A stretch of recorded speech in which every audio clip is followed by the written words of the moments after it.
Olá pessoal, sejam todos bem-vindos aqui a mais uma aula aqui do nosso curso de Simples Nacional voltado para concurso público, um curso totalmente gratuito, tá pessoal? E eu sempre digo aqui, não é porque é gratuito que vai ser meia boca, tá? É um curso completão para você que está estudando aí para carreira fiscal ou seja, qualquer outro concurso público que caia Simples Nacional. Para quem não me conhece, eu sou o professor Robert Cristo, eu sou analista tributário da Receita Federal, estou aqui ministrando esse curso para vocês, tá pessoal? Essa aula nossa de número 8, ela vai tratar de incentivos fiscais, vai falar sobre transferências de crédito de ICMS, vai falar sobre isenção, redução, seja do ICMS ou do ISS.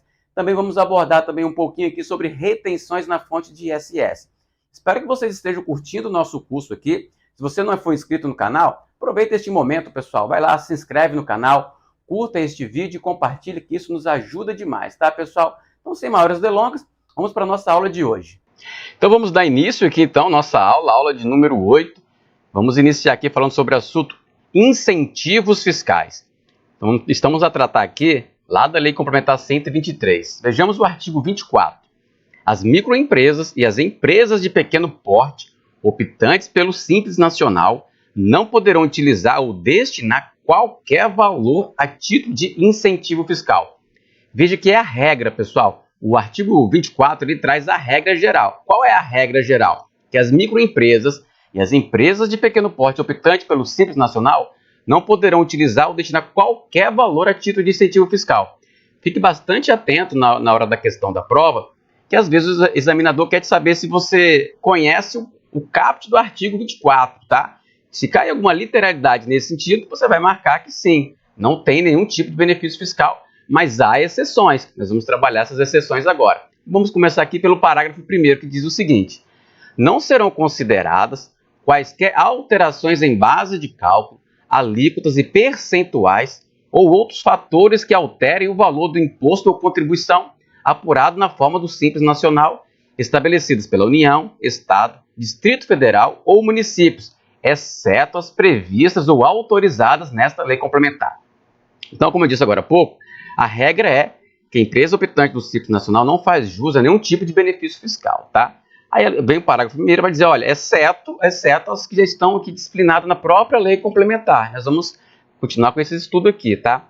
Mas já tenho em mente, logo de cara aqui, pessoal, isso costuma cair bastante em prova, que essa situação de não poder utilizar nenhum tipo de benefício fiscal é em relação aos tributos abrangidos no Simples Nacional. Fiquem atentos a isso, tá? Eu até deixei aqui embaixo uma atenção. Olha só, as MEPP optantes pelo Simples Nacional, elas podem se beneficiar de incentivos fiscais de tributos não incluídos no Simples Nacional. Exemplo, IPTU, IPVA e tributos do comércio exterior, tá? Então fiquem atentos a essas exceções, tá?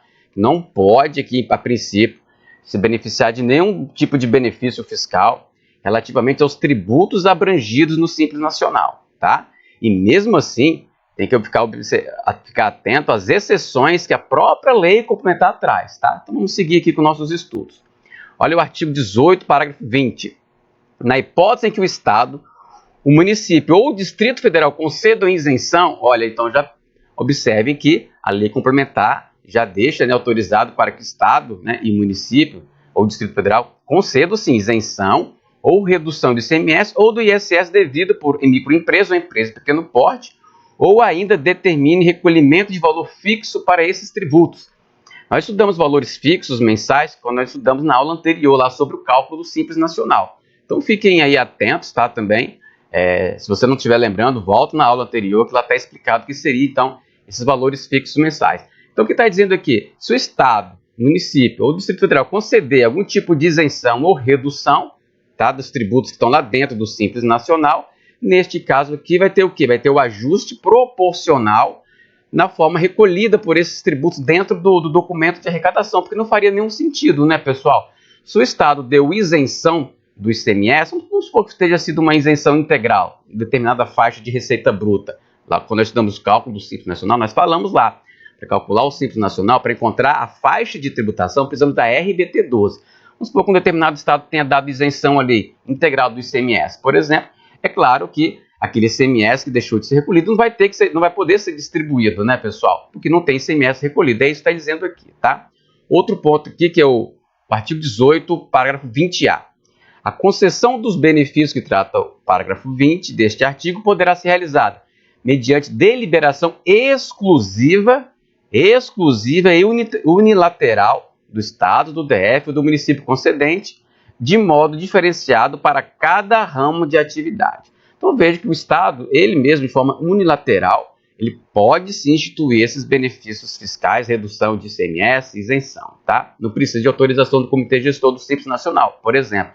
E poderia instituir essa isenção, pode ser de modo diferenciado por ramo de atividade. Ele pode estar querendo incentivar determinado ramo de atividade do seu estado, do seu território, ele pode sim fazer isso, tá? Então, grave isso que o Estado pode sim conceder isenção de ICMS. Mesma coisa, o município pode conceder isenção ou redução de ISS. Vamos seguindo. Agora estamos falando aqui sobre isenção e redução cesta básica. Ainda o artigo 18, agora o parágrafo 20b vai dizer: a União, os Estados e o Distrito Federal poderão, em lei específica, veja, poderão por meio de quê? De lei ordinária, falou que é lei complementar, lei específica, destinada a ME ou PP, optante pelo Simples Nacional, estabelecer isenção ou redução de COFINS, contribuição para o PIS/PASEP e ICMS para produtos da cesta básica, discriminando a abrangência da sua concessão. Então está aí mais uma exceção onde que, se tiver uma lei específica, por exemplo, da União, ela poderia estar concedendo lá isenção, ou mesmo pode ser até redução, tá, de PIS e COFINS sobre os produtos da cesta básica. Só a título de conhecimento, no âmbito da União não existe nenhuma lei específica tratando deste assunto. Então, neste caso, atualmente, tá, enquanto não tem uma alteração na legislação, e quando não tiver uma lei específica, então a empresa optante pelo Simples Nacional, ela não pode se beneficiar, então, de isenção ou redução de PIS e COFINS dos produtos da cesta básica, porque não tem essa tal lei específica. Tem que ser lei específica. Por exemplo, seria uma lei dizendo que as MEs EPP optantes do Simples Nacional ficam concedidos, né, isenção sobre os produtos tais e tais da cesta básica. Tem que ter uma lei nesse sentido. Então, no âmbito da União não tem. No âmbito, no caso aqui dos estados ou do DF, teria que verificar cada estado ou cada DF, tá? Eles podem, então, conceder aqui isenção e redução dos produtos da cesta básica relativamente ao ICMS. Tudo bem? Vamos seguindo. Agora a gente fala aqui das obrigações dos escritórios de serviços contábeis. Só para contextualizar aqui, pessoal, há muito tempo atrás, lá quando começou o Simples Nacional, o escritório de serviços contábeis ele era tributado no anexo 5 da lei complementar e tinha uma tributação um pouco mais alta. O anexo 5 sempre teve uma tributação um pouco mais alta, uma alíquota maior. E o escritório de serviços contábeis, na época onde foi criada a figura do MEI, teve por parte dos seus representantes uma negociação. E aí os escritórios de serviços contábeis eles puderam ser tributados lá no anexo 3, que é o anexo mais, digamos, um pouco com a alíquota mais reduzida, tá? Só que foram criadas algumas obrigações para o escritório de serviços contábeis. E vejam que o descumprimento dessa obrigação não quer dizer que ele vai voltar para o outro anexo de tributação, de forma alguma. O descumprimento dessa obrigação acarreta a exclusão do Simples Nacional, tá? Vou ler o dispositivo aqui, que quando cai isso em prova, cai literalidade da lei, e como eu disse para vocês aqui, eu gosto de deixar a literalidade da lei, porque é assim que está caindo nas questões de prova, tá? Vamos lá. Os escritórios de serviços contábeis, individualmente ou por meio de suas entidades representativas de classe, deverão. O que eles têm que fazer?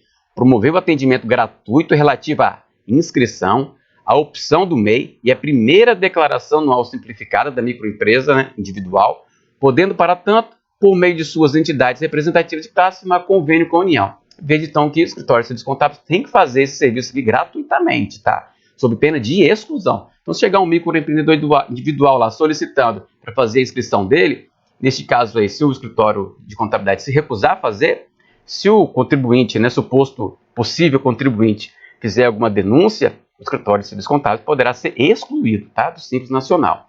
E tem outras obrigações aqui, que é de fornecer na forma estabelecida pelo Comitê Gestor resultados de pesquisas quantitativas e qualitativas relativas às microempresas e empresas de pequeno porte, tá? E, por fim, promover eventos de orientação fiscal, contábil e tributária para microempresas e empresas de pequeno porte optantes pelo Simples Nacional. Então, essas são as conhecidas obrigações dos escritórios de contabilidade, ok? Seguindo ainda aqui, deduções dos materiais da base de cálculo do ISS. Veja, pessoal, se você está se preparando aí para algum concurso de físico municipal, isso é muito importante. Porque se você for aprovado no concurso, e se cair questões de Simples Nacional, você que está estudando comigo, você vai acertar essas questões. Quando você for aprovado aí no seu concurso, se você for aprovado no concurso de físico municipal, você vai ter que observar essa situação aqui, tá, pessoal? Que é o seguinte, ó, da base de cálculo do ISS. Veja, não é da base de cálculo do Simples Nacional, é da base de cálculo do ISS. Será abatido o material fornecido pelo prestador de serviços que trata os itens 702 e 705 da lista dos serviços anexos à Lei Complementar número 116, tá? Que é a lei complementar que trata de ISS, tá? Então, neste caso aqui, são serviços relacionados à construção de obras, serviços relacionados a obras também de infraestrutura. Então, deixei aqui os serviços para você observar. Então, relativamente a esses serviços aqui, se na nota fiscal tiver valor dos serviços e valor dos materiais, exemplo, valor dos serviços prestados, vamos supor aí R$10.000, material, R$5.000, total da nota fiscal, R$15.000. Neste caso, para efeito de base de cálculo do ISS, lá dentro do Simples Nacional, ele vai excluir os materiais, então vai tributar, nesse meu exemplo aqui, só R$10.000. Mas veja que é só da base de cálculo do ISS. Para os demais tributos, vai incidir sobre o valor total da nota fiscal, que seria os R$15.000. Ok? Fica essa atenção para você que vai prestar concurso para o Fisco Municipal. Agora, já você que vai prestar concurso aí para a Cefaz, por exemplo, aqui nós vamos tratar agora assunto relacionado a crédito de ICMS, tá? Então fique bastante atento agora aqui você. Artigo 23 da Lei Complementar 123.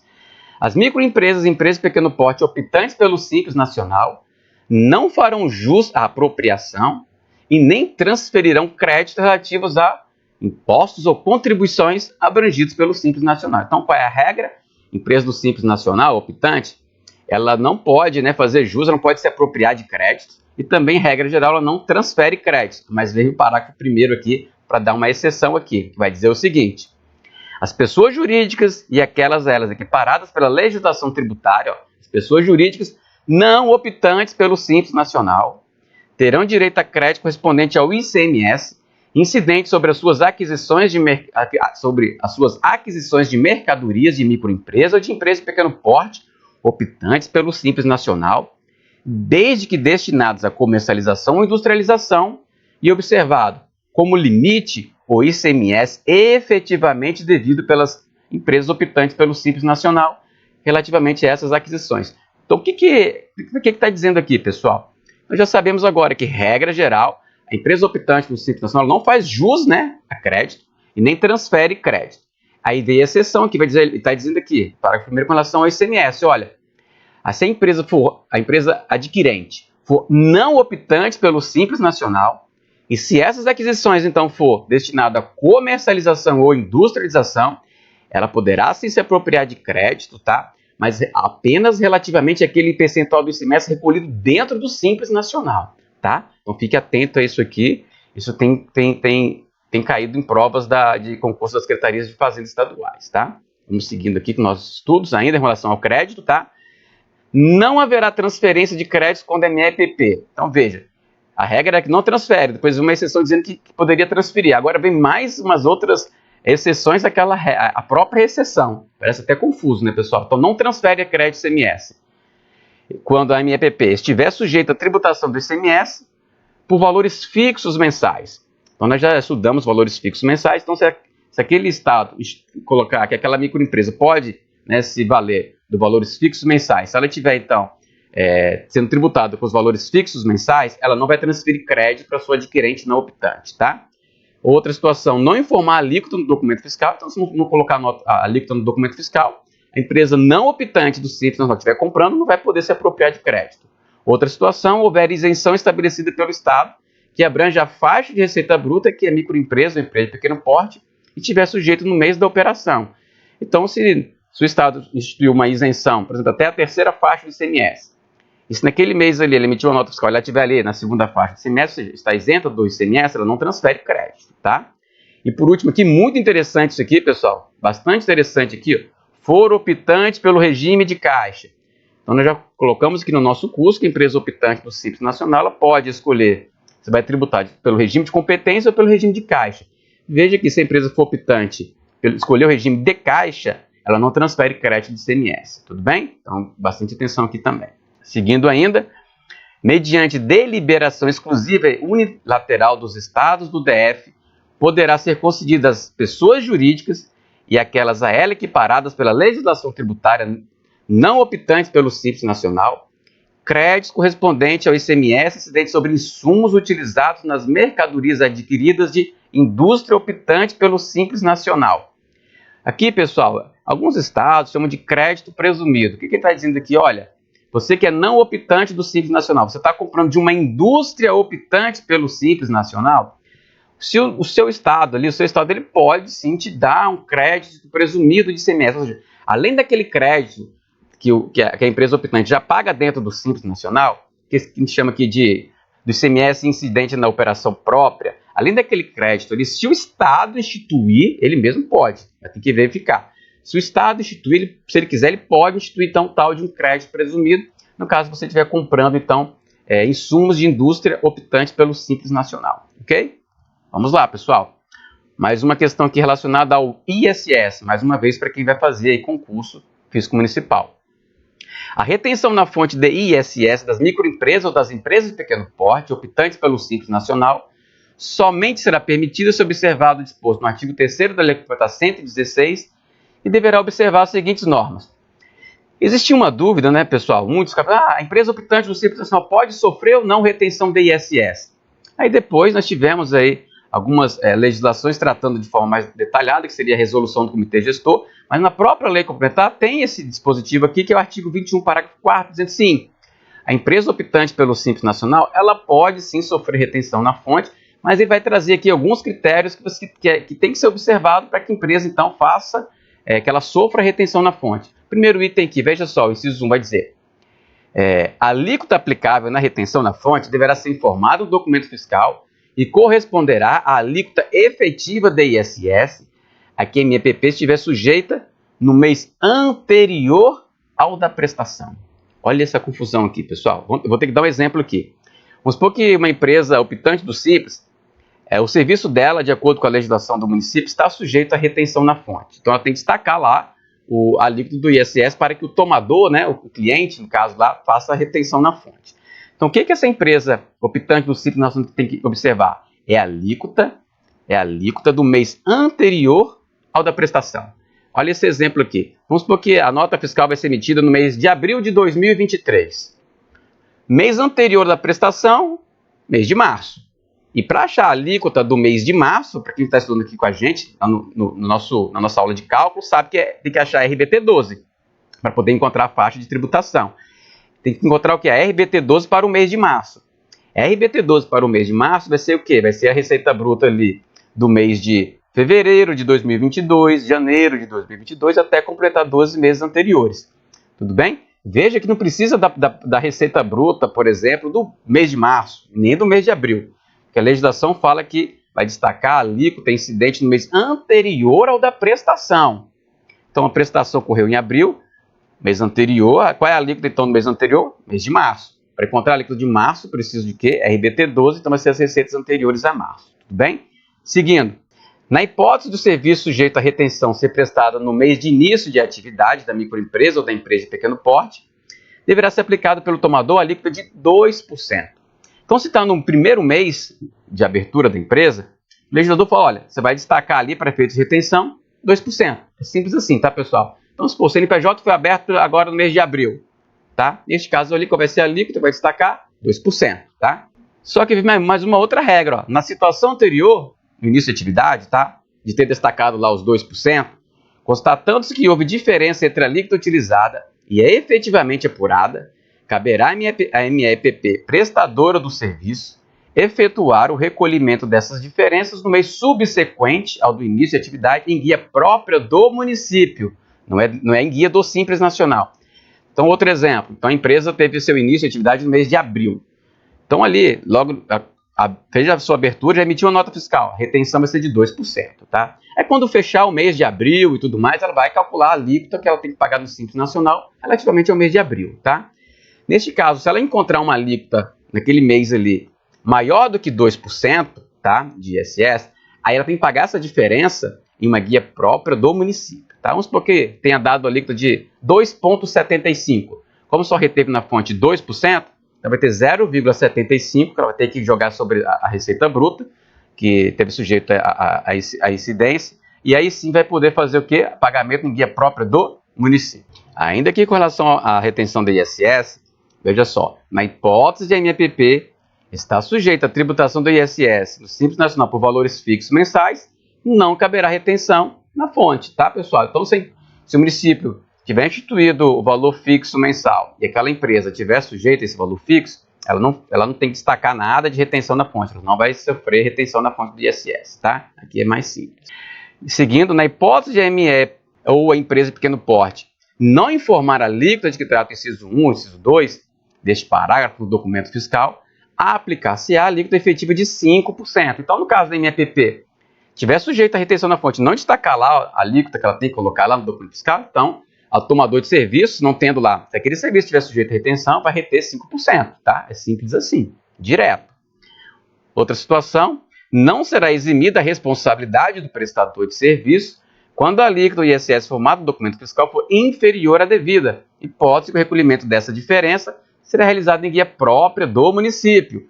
Então tá lá o contribuinte para fazer o cálculo da alíquota e botar lá no documento fiscal. Se tiver feito errado, tá? Se fez errado, ele colocou uma alíquota menor, essa diferença aí vai ter que pagar do ISS, vai ter que pagar em guia própria do município, ok?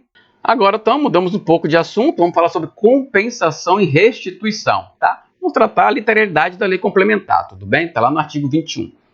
É vedada a cessão de créditos para extinção de débitos no Simples Nacional. Então, não pode ceder, tá, créditos do Simples Nacional para extinção de débitos no Simples Nacional. Não pode, por exemplo, também comprar créditos de terceiros aqui para amortizar, para fazer compensação dentro do Simples Nacional, tá? Então, a lei complementar já vedou. Também, olha só, é vedado o aproveitamento de créditos não apurados no Simples Nacional, inclusive de natureza não tributária, para extinção de débitos no Simples Nacional. Então, uma empresa, por exemplo, que tinha crédito em outro regime tributário, porque ela era do lucro presumido, por exemplo, aí opta pelo Simples Nacional e tem crédito lá da época dela de lucro presumido, e quer fazer agora a compensação com débito do Simples Nacional, não vai poder, porque a lei complementar faz essa vedação, tá? Nesse contexto aqui também, nós temos aqui ainda, os créditos apurados no Simples Nacional não poderão ser utilizados para extinção de outros débitos. Veja só, para com as fazendas públicas, salvo por ocasião da compensação de ofício, oriunda de deferimento em processo de restituição ou após a exclusão da empresa do Simples Nacional. Então veja aqui também, agora que foi o inverso, né, pessoal? Os créditos apurados no Simples Nacional, agora você apurou o crédito no Simples Nacional, vamos supor que você tinha crédito, mas você mudou de regime e foi para o lucro presumido. Aí você não pode compensar créditos que você tinha pago ali em DAS, compensar isso com débitos fora agora do Simples Nacional, tá? Não pode. Neste caso, a empresa vai ter que solicitar a restituição do Simples Nacional e a legislação fala, olha, não pode ter compensação, aqui é a pedido do contribuinte, mas pode sim ter a compensação por ofício, tá? Compensação de ofício sim é permitida. Então, se nós tivermos lá um deferimento de um processo de restituição do Simples Nacional, na hora de fazer o pagamento dessa restituição, a Fazenda Pública vai olhar se ele tem débito. Se ele tiver débito, ele pode sim compensar, inclusive se for débito fora do Simples Nacional, tá? E nós temos aqui no finalzinho também diz que ou após a exclusão da empresa do Simples Nacional, ok? Então tem essas exceções aqui. No Simples Nacional é permitida a compensação tão somente de créditos para extinção de débitos para com o mesmo ente federado relativos ao mesmo tributo. Então, pessoal, aqui no Simples Nacional tem mais uma outra regra aqui que vai restringir bastante. O contribuinte só pode compensar débitos de RPJ com créditos de RPJ apurados dentro do Simples Nacional, tá? Seja o débito e o crédito. Tem que ser os dois apurados no Simples Nacional. E além disso ainda, se for um tributo, por exemplo, de natureza estadual, o ICMS, né, ou ISS, tem que ser para o mesmo ente federado. Por exemplo, se a empresa tiver uma matriz localizada no Espírito Santo, uma filial localizada no Rio de Janeiro, por exemplo. Se ela tiver um crédito, tiver pago a maior no DAS, dentro do Simples Nacional, pagou a maior para o fisco do Estado do Espírito Santo, ela não pode pegar, embora seja pago dentro do DAS, ela não pode compensar esse saldo, esse ICMS pago para o Espírito Santo, compensar com débitos lá do Rio de Janeiro. Do ICMS apurado dentro do Estado do Rio de Janeiro, dentro do Simples Nacional. Não pode, tá, pessoal? Tem que ser para o mesmo ente federado. Então é ICMS Espírito Santo, em crédito, com débito de ICMS Espírito Santo, ok? Tem que ser para com o mesmo ente federado. Vamos lá? Vamos dar sequência aqui. E chegou agora aquele momento, pessoal, que a gente gosta bastante aqui no canal, nas nossas aulas aqui, que é de fazer um exercício para a gente ver como é que a gente sairia aqui em testes de concurso público. Então vamos lá. FGV, olha aqui, vamos ver o que a Cefaz cobrou recentemente, né? 2022, agente de tributo estadual, nível superior, remuneração de R$13 mil, um belo salário, tá? Vamos lá. Nas aquisições de mercadoria de microempresa, optante pelo Simples Nacional, a pessoa jurídica X terá direito a crédito correspondente ao ICMS incidente nas referidas aquisições, desde que a pessoa jurídica X, o que ele está dizendo, olha, ele está falando sobre ICMS, tá? Crédito do ICMS, nas aquisições de mercadorias de microempresa optante pelo Simples Nacional. Então, neste caso aqui, quem está vendendo é a empresa optante do Simples Nacional. Ele já falou aqui, ó. No caso aqui, ó, a aquisição de quem? De empresa optante do Simples Nacional, tá? A pessoa jurídica X, então, essa pessoa jurídica X terá direito a crédito correspondente ao ICMS, desde que essa pessoa jurídica X, vamos lá, alternativa A, não seja optante pelo Simples Nacional. Opa, beleza, até aí ok. No caso aqui, a empresa que está adquirindo, ela não pode ser optante do Simples Nacional. Então, no caso dessa pessoa jurídica X, não seja optante pelo Simples Nacional e que as mercadorias sejam destinadas à comercialização ou industrialização, ok? Observado como limite o ICMS efetivamente devido pela microempresa em relação a essas aquisições. Pessoal, é isso mesmo, né? Nós já vimos ali agora há pouco, né? A empresa, no caso dos créditos de empresas optantes do Simples Nacional, nós já sabemos que a empresa optante não faz jus a crédito ICMS. Agora, ela pode transferir crédito para a empresa não optante do Simples Nacional, quando destinado à operação para comercialização e industrialização, e apenas naquele percentual do ICMS incidente, né, dentro do Simples Nacional. Então, a princípio aqui, o gabarito vai ser letra A, mas vamos seguir. Não seja optante do Simples Nacional, até aqui tudo bem, e a microempresa esteja sujeita à tributação do ICMS no Simples Nacional por valores fixos mensais. Não, né, pessoal? O que está falando aqui, ó? A empresa que está vendendo a mercadoria, a optante do Simples Nacional, se ela estiver sujeita a valores fixos mensais, ela não transfere crédito, tá? Então, o erro está aqui, tá? Letra C. Seja optante do Simples Nacional, não. Empresa optante do Simples Nacional não faz jus a crédito ICMS. Letra D. Seja optante do Simples Nacional. Não, está errado. Letra E. Não seja optante do Simples Nacional, ok? E a aquisição seja para composição do seu ativo fixo. Não, está errado, né, pessoal? Tem que ser para quê essa compra? Tem que ser para comercialização ou industrialização. Então, está errado. Realmente aqui nosso gabarito, letra A. Vamos lá? Seguir? Mais uma aqui. Auditor fiscal de município, tá, pessoal? Florianópolis, salário de R$10 mil. Isso foi lá em 2014, hein? Vamos seguir aqui. De acordo com a Lei Complementar 123, assinale a alternativa correta, ele quer a correta, em relação ao pagamento de tributos devidos pelo optante do Simples Nacional. Ele quer, então, a alternativa correta. Olha só. A cessão de crédito pelo optante pelo Simples Nacional é permitida? Não, já sabemos que não é. Cessão de crédito do Simples Nacional é vedada. Então, aqui está errado. Letra B. O pagamento será realizado por meio de documento individual? Não, de forma alguma. É por meio de documento único de arrecadação. Tá bom, pessoal? Letra C.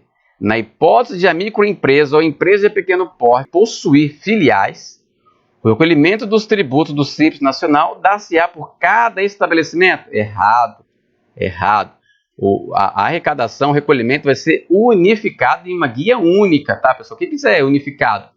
Matriz e filial vai juntar a apuração de todo mundo junto, tá, pessoal? A matriz e filial vai sair tudo em uma guia só, tá? Não vai ser separado por estabelecimento, não. Letra D.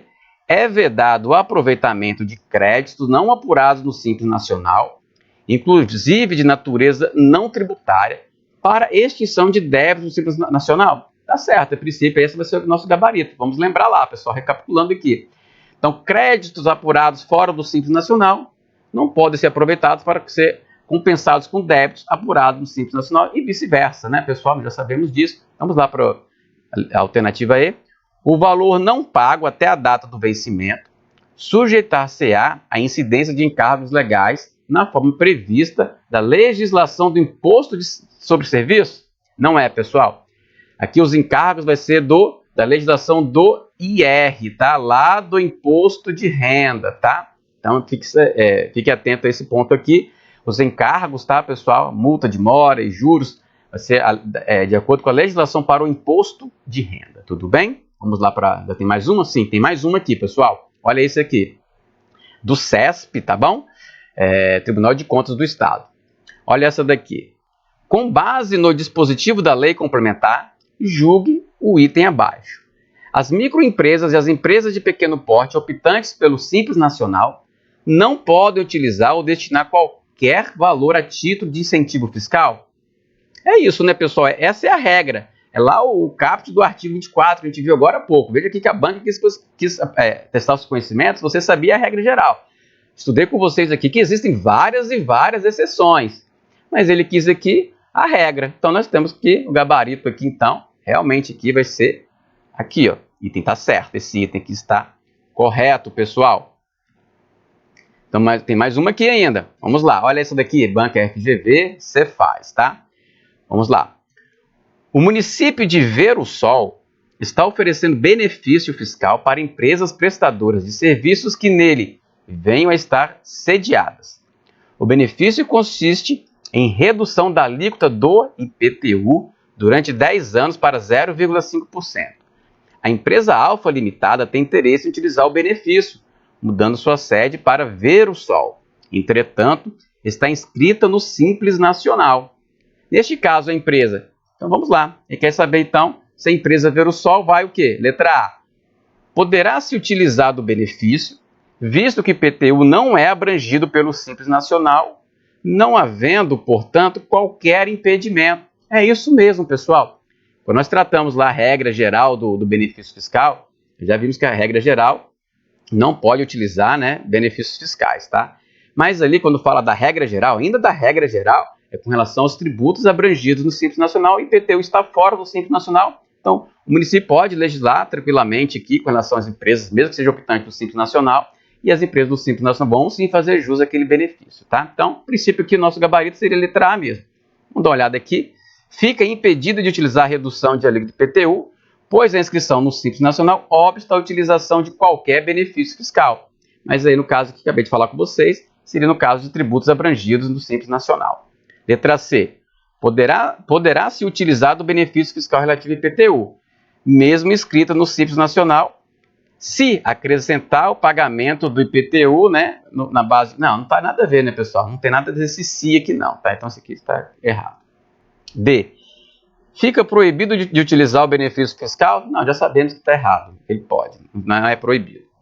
Poderá se utilizar do benefício fiscal relativo ao IPTU, já que este, como qualquer tributo de competência municipal, não está abrangido no Simples Nacional. É errado, né, pessoal? Quer dizer que nenhum tributo está no Simples Nacional, de uma municipal? É errado, tem o ISS lá, tá, pessoal? Então, de fato, aqui, o nosso gabarito ficou aqui na letra A. Tudo bem, pessoal? E assim chegamos, pessoal, ao final de mais uma aula, aula de número 8, uma aula mais tranquila, como eu já havia dito aqui, tá, pessoal? Espero que vocês tenham gostado. Se gostou, não esquece, pessoal, vai lá, dê um like ali, se puder também, compartilha este vídeo, que isso ajuda demais aqui o canal, tudo bem? Então, até a próxima aula. Até mais!